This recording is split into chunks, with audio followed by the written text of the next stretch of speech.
Welcome! My name is Baron, and this is my channel where I talk about book stuff. I'm the Book Baron.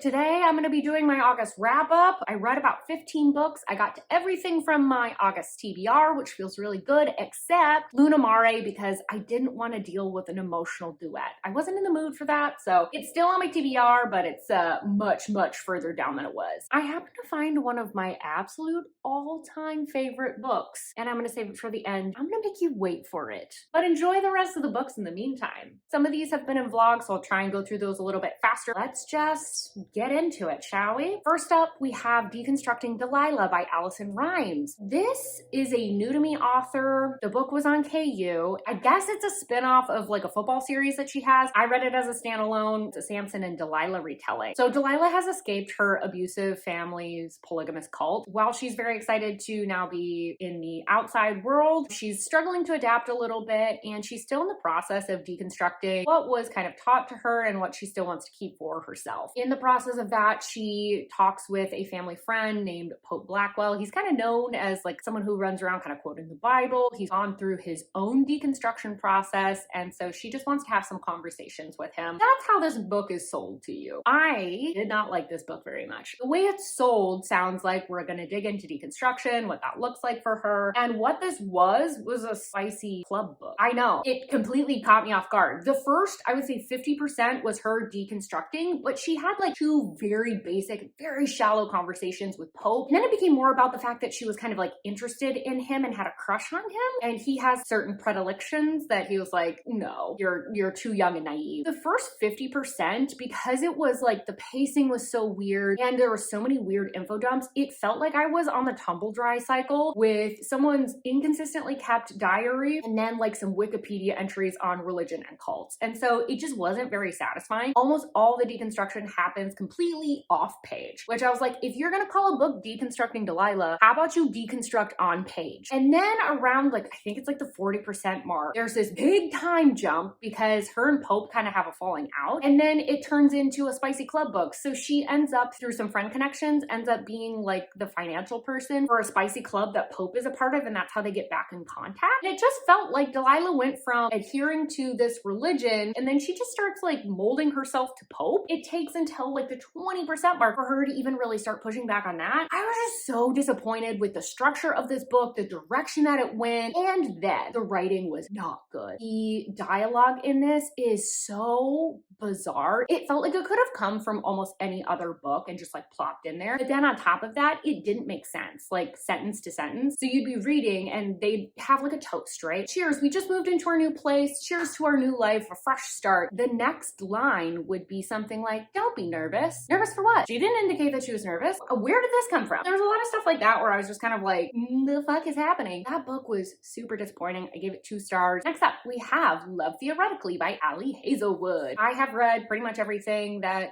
Ali Hazelwood has put out. It's like STEM, academia, rom-com. The premise of this is that Elsie is a theoretical physicist and an adjunct professor. She doesn't make a ton of money because of that, and she has some health issues, so she needs to earn money on the side, and she does that by being a fake girlfriend. She's good at this because she can kind of adapt herself pretty well to what people want. She was a parentified child, so she's good at reading the room, but in the process of that, kind of lies about her identity. She ends up in an interview for tenure track. Fortunately, one of the people interviewing her is one of her clients' older brothers who knows one of her fake personas. And so he's like, what are you doing here? You're lying. He's ready to blow up her spot. And then on top of that, he's actually had some negative impact on her mentor's career. For me, I think this was one of my favorite Ali Hazelwood, which seemed to be the unpopular opinion, but I think it's just because I connected the most with this heroine. This book made me laugh out loud. The banter was really great. There was references to Twilight that I really loved and how terrible those movies are and the weird green filter that it's got. And I liked that it tackled a lot of big topics. So like the heroine is dealing with diabetes and not having good health insurance and people thinking her job sounds good. And so she should just be grateful. And she's just really tired because she's working herself so hard. I've been there, girl. girl. I'm in a STEM career, and so like I just really related. I think I gave this like 5 stars on Goodreads, but it's closer to like a 4.5 star. Next up, Daughter of No Worlds, which I have done a reading vlog for, so I'll link that up in the cards. The next 3 should all be on that vlog, so I'm gonna try and breeze through these. This is also on KU. It's first in the series of 3 books. The series is complete. This is like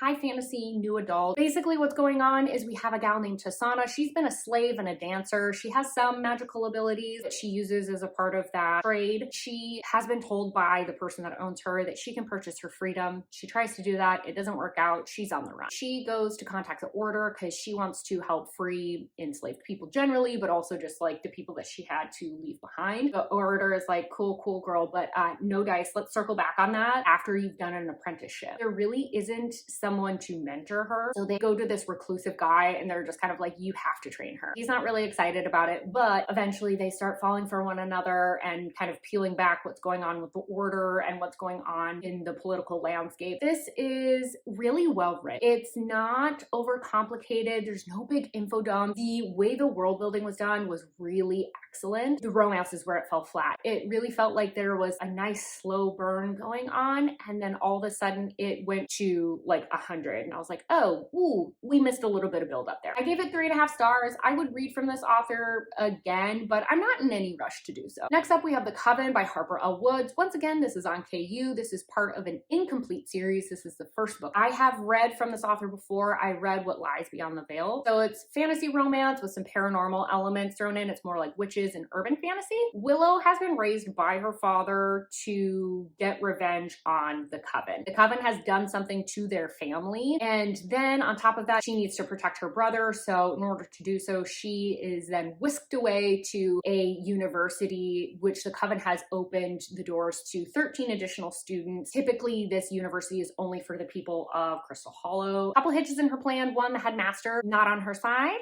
and has causing some problems from her. And also there's just a lot of secrets with the school in general. This was very generic, very derivative. This felt like a YA dystopian or a YA fantasy that I've read before, and then they just had a bunch of like spicy, horny moments, which is not really my thing. I don't like when romance is based purely on physical attraction, and I really hate my body feels horny, but my brain doesn't like you. That doesn't typically work for me. I just find that a bit strange. Is that a real thing that happens to people? Because I don't think it is. And then the twist was too close to What Lies Beyond the Veil. I give it 2 stars. I won't be continuing on in the series. All right, last one that was in that vlog is Feral Sins. On KU, it also has audio available. It's the first in a series of 8 books. This is paranormal fantasy. We're looking at shapeshifters. The premise of this is Erin is a very talented healer. She comes into contact with Trey, who is the alpha of another pack. He proposes a marriage of convenience. This will get Karen out of her arranged marriage that she's supposed to have with another alpha that's an absolute butthole that her father's trying to set up. And for Trey, this will mean that he gets the political alliances that come with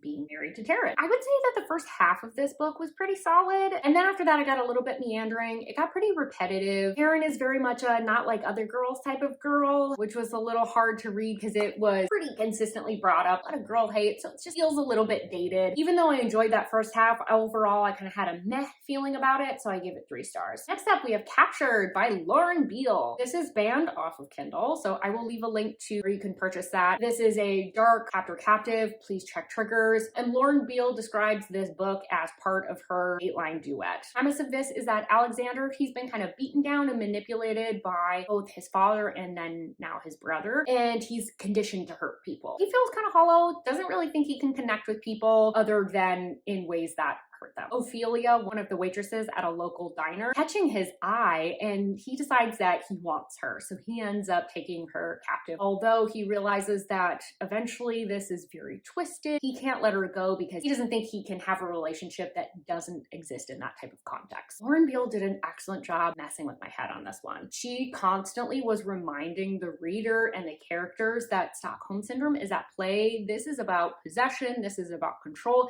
the nice things that he's doing are about controlling Ophelia. This was really excellently done because she did have to remind me this isn't a love story. I liked how the two really ended up aligned against the brother because it made their connection feel more real towards the end, especially as we're getting towards the can this relationship actually exist question that kind of comes up with every captor-captive. Say there's a high level of essay type of violence and there is a lot of very gross torture. I still can't eat mayonnaise. You can use your imagination. Ultimately, I just felt like she got in my head and made me root for these characters, root for their love, root for the relationship. And I was like, how did she do it? It was very effective. I gave this 5 stars. Moving on. So I did read the other book in the Dateline duet that Lauren Biel has for a reading vlog. This one is still on KU. Very similar premise. It's captor-captive, dark romance. The circumstances are a little bit different. This one has more of like a thriller, twisty kind of a feel to it. The premise of this is that Mackenzie ends up getting dropped off by a rideshare in the wrong spot, and she is trying to get to her friends. In the process of this, it starts raining, so a woman named Marcy pulls up, offers her some coffee and a ride the few blocks that she needs to go. We very quickly find out that Marcy does not have the best of intentions. She takes Mackenzie captive along with her partner in crime, Benjamin. But is there more to the story? I would say this one differs from Captured in that this one is much more physically violent, much less essay. But as I said, this had much more in terms of twists and turns, and it felt more like a thriller because you were discovering something new around every corner. The plot of this one is much stronger than in Captured. However, where this lost me a little bit was with the romance. I was not as convinced, which sucks because with a dark romance, the thing that I'm really looking for is, can you convince me that these two should be together?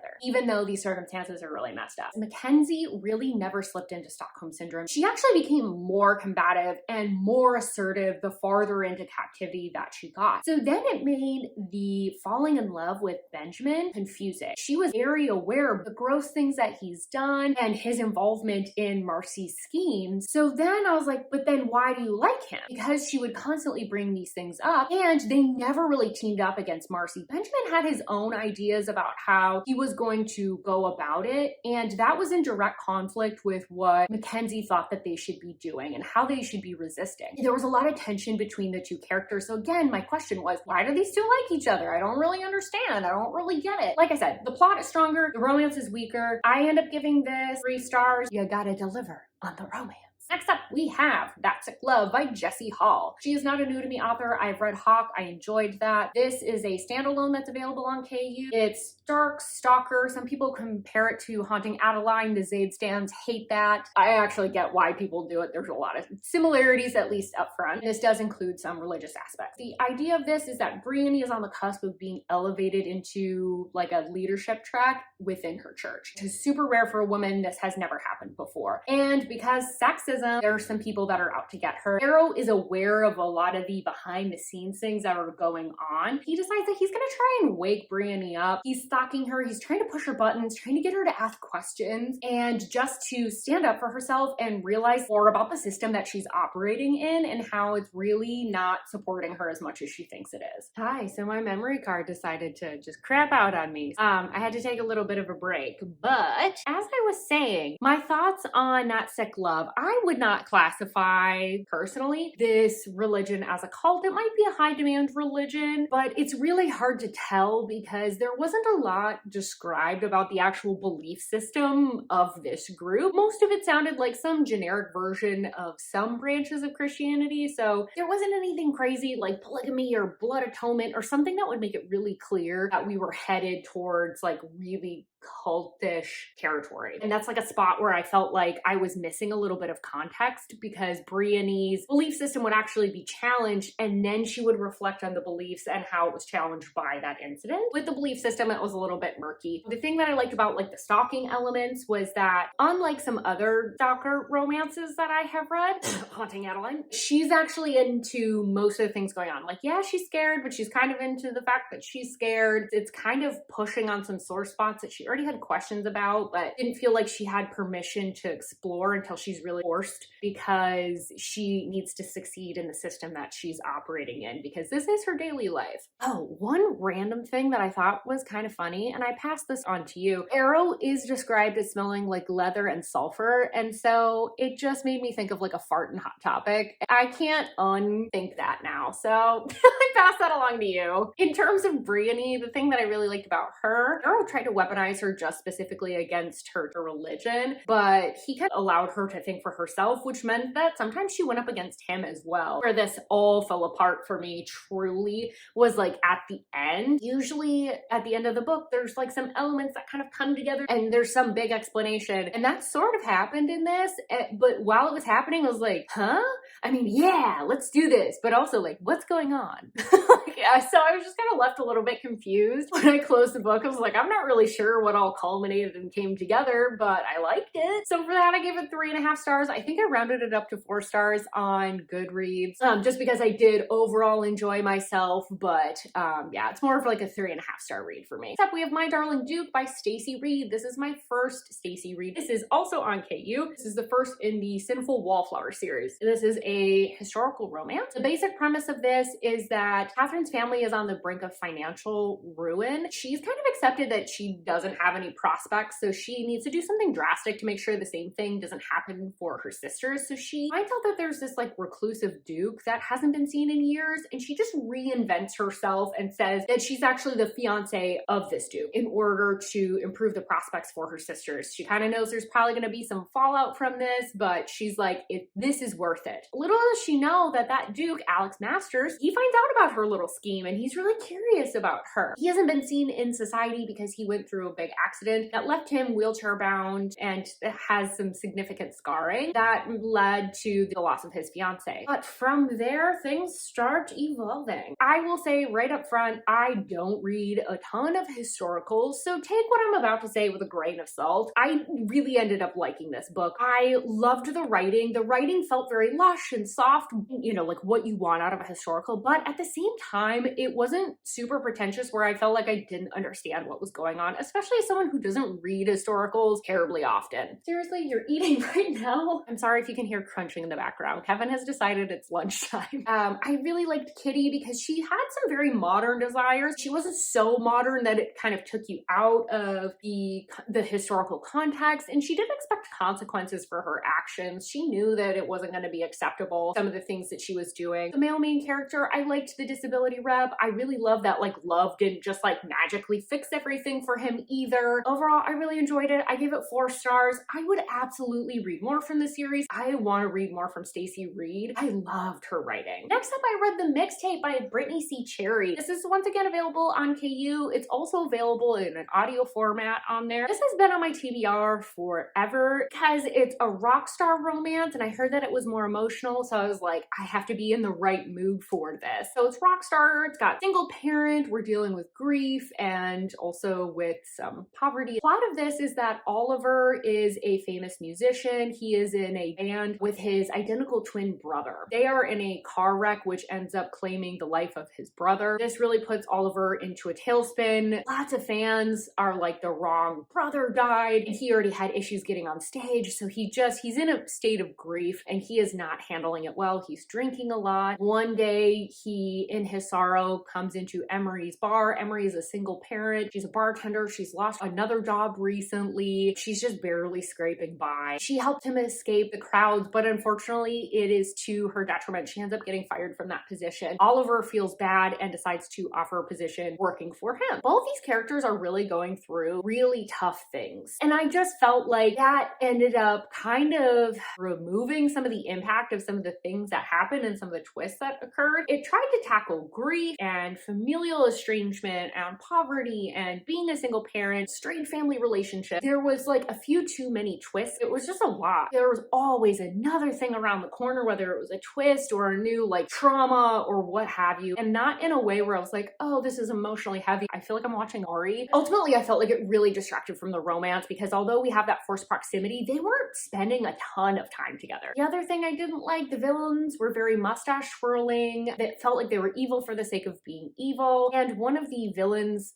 makes a false abuse claim, which which just totally gave me the ick. Abuse victims are much more likely to not report it than you are to have someone lying about it. So I felt a little bit icky about that being included. And then the last thing, a lot of this was focused around music, which is kind of challenging because I think the idea of like music as being important in people's lives is kind of a neutral message. I think most people find value in music. And then the tricky thing with how music was utilized in this was that real songs were used as a way of kind of showcasing some of the emotions that they were going through. Unless you have like a personal connection to all of these songs, it doesn't necessarily hit. Ultimately, I just kind of felt a little bit removed emotionally from the book, so I gave it 3 stars. It's not a terrible book. It's well written. It just wasn't deliberate. Next up, we have Burn For Me by Cate. This was included in my Dark and Unhinged Romance reading vlog, and this is on KU. I've read Cate before. I don't love her Salacious Players Club, but I have liked some of her other books. So the plot of this is that Everly has produced an investigative piece that puts a man in prison. 8 years later, his son is showing up in her journalism class that she's teaching. This guy has decided he wants revenge on her because he lost his father, and then his mother shortly after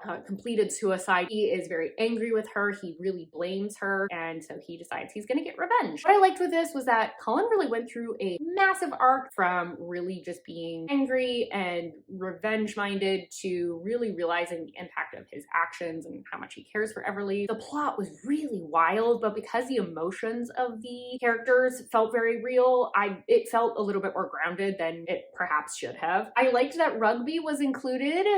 Cullen is a rugby player, but Madam, Miss Sara Cate, please do just like a little bit of research on rugby before you include that in another book, please. There was a lot of elements where I was like, girlfriend, no.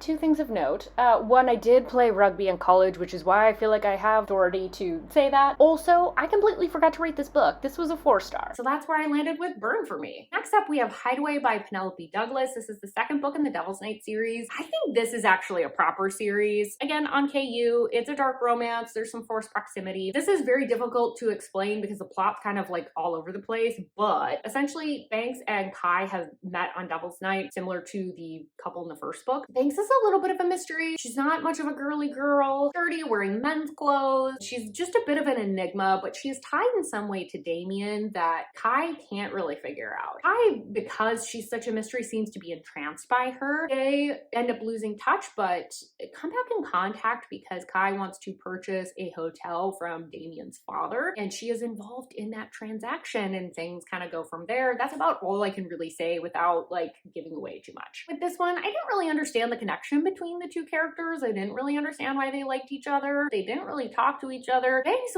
had been through a lot. I would kind of treat her very gently most of the time, but then sometimes he wouldn't, and I was like, can you just be nice to her, please? So the romance wasn't super compelling. The plot was pretty meandering, and it had this like big buildup of like, oh no, there's this ominous thing happening. And it just felt like a popped balloon at the end because there just wasn't a lot of payoff. It just kind of like built up to almost nothing. I'm kind of left feeling very neutral. I'll maybe continue on with the series, but my desire is very low to do so. I gave this 3 stars. I didn't dislike it, but like I put this book down at one point and forgot I was reading it. So like that's not a great sign. Next up, we have Painted Scars by Neva Altaj. This is the 1st book in the Perfectly Imperfect Mafia series. This is the 1st book that I've read from them. It's a mafia romance, a marriage of convenience, sort of, and it's on KU. A lot of this is that Nina, she's this artist. She's a very captivating woman. She is very good embodying and becoming the person she is trying to act like. This is a skill set that Roman really needs. He is the leader of the Bratva.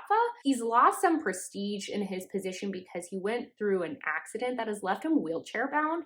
And while he's rehabilitating, people are questioning whether he has really the capabilities to rule this Bratva. So they're like, hey, if there's this threat of an heir, that'll bring people into your power. He's like, it's only going to take me 6 months to rehab. This is super temporary. And then I'll be back on my feet, literally and figuratively. Nina is like the perfect target because not only can she act, but her father stole money from the Bratva. And so they're like, well, now you have to. So my thoughts on this was a very refreshing version of a mafia. It wasn't very strong in the mafia elements. It was more like vignettes of their daily life in which his job happened to be the leader of the Brava. I liked that they treated each other pretty respectfully overall. They both kind of went in not like with happy attitudes, but with a let's try and make the best of this situation, make it comfortable for everyone. This is 6 months that we got to get through. How do we do this and make everybody happy? And then also, so a lot of the Brava overall was pretty progressive. There was mentions of therapy and there was mentions of people being gay potentially. Overall, I really liked that. I gave it 4 stars. I'm going to continue on in the series next month. Next up, we have Off to the Races by Elsie Silver. I've read everything that Elsie Silver has out. This is on KU. For me, this was a reread and it is the first in the Gold Rush Ranch series. The basic premise of this is that Vaughn has taken over after his grandfather passes for the Gold Rush Ranch, and his grandfather kind of left like a dark legacy behind. They've been banned from the racing scene because of it. He needs to bring in a trainer because the ban will be lifted soon and he needs a head trainer to help train up some of his horses. So that's where Billy comes in. Billy has a really great resume. When Vaughn finds an attractive woman pulling up in his driveway, he assumes that his mother has sent a society lady to go on a date with him, ends up kind of having a nasty interaction with her, only to find out this is his potential new head trainer. And essentially after that, because he's a little bit embarrassed and doesn't want to admit fault, he decides that he is going to basically offer her the position, but with a caveat: you have to train our toughest horse and succeed, and then you can have the position. I really forgot how horny these two were for each other pretty immediately. It was fun to be back in this world again. I really love Billy. She kind of gives it as good as she gets it, but she's also not afraid to use sweetness as a method of persuasion as well. Vaughn, I felt like this time around I could really take or leave. He felt like kind of a basic billionaire and I wasn't as interested in his character. Overall, I'd say this is a 3.5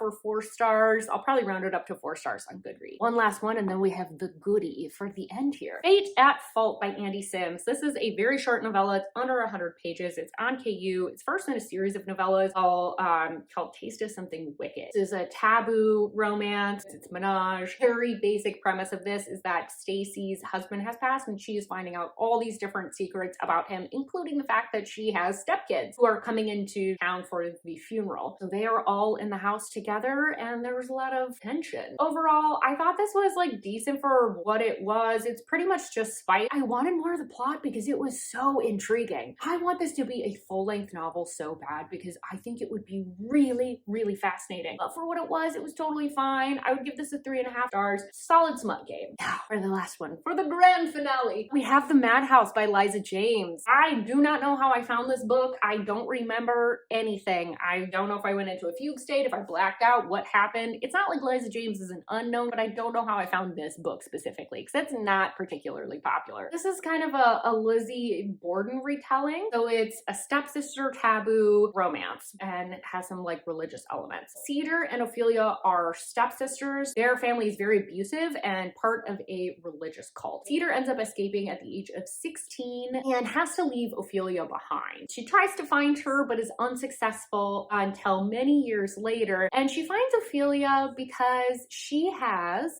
murdered their parents. As a result, she is being held at a psych facility and Cedar needs to come pick her up and teach her about the outside world. What can I say about this? This will now be a Liza James Stan account. I will be reading nothing else. This was the ultimate religious deconstruction book for me. It tackled it in a way that I felt like was honest. It wanted to address deconstruction, not just as a plot point or a thing to get through or as a means of making this heroine virginal or naive or something like that. She really put in the work, from the language that she used, talking about the secular world, the words that she used, the language that she used that's kind of coded and specific to the cult was very true to how cults behave. The idea of keeping sweet, not being able to have negative emotions, having to repress negative emotions. And for Ophelia, that means that she has developed DID as a way, or dissociative identity disorder, as a way of coping with that split within her and dealing with those emotions. There's also this constant viewing of everything in the terms of, is this sin or is this not? And to the point that Ophelia's intuition is completely hijacked. The paradigm that she's operating in is that sin is the danger. So she doesn't look for actual danger. That part has been suppressed and been targeted at Sin. The way she crafted all of this was so true to how you see people talk about coming out of cults and high demand religions and what their experience is like, the guilt, the shame that they feel, logically knowing that these views are incorrect, but not being able to deal with the emotional aspects of it, of really struggling with that. And at the same time, Eliza James said, let's have some fun. Let's go full John Wick on some people. I'll support that in a novel. That's a good time. But I could go on and on. There was so much that I loved about this. I will say it leaves off on a wild cliffhanger. It was so intense. I can't wait for the second book to come out. This is part of a duet. I did not know that going in, so I impart this wisdom onto you. This is my perfect religious deconstruction book. I was so happy, and in fact, I'm already eyeing up a special edition that a new like sapphic specific book box is coming out with. So I love it. I love this book so much. I love the relationship with Cedar and Ophelia and how they're trying to navigate their feelings and all the shame that they're dealing with. Cedar trying to help but being triggered by their language. It's so good. I kept picking up the camera and accidentally made my vlog like way too long. I had to cut so much because I would not shut up about this. I'm gonna cut myself off now. Those are the books that I read for August. If you made it this far, thank you so much. You're my favorite. Make sure you give this video a like. Don't forget to subscribe if you want more content from me. Leave a comment below. Let me know what your favorite book from this month was. I'm really curious because I know that a lot of you read like very different stuff from what I do. So I want to know what your favorite book was. With that, thank you so much for being here, and I hope to see you on my next video. Bye-bye.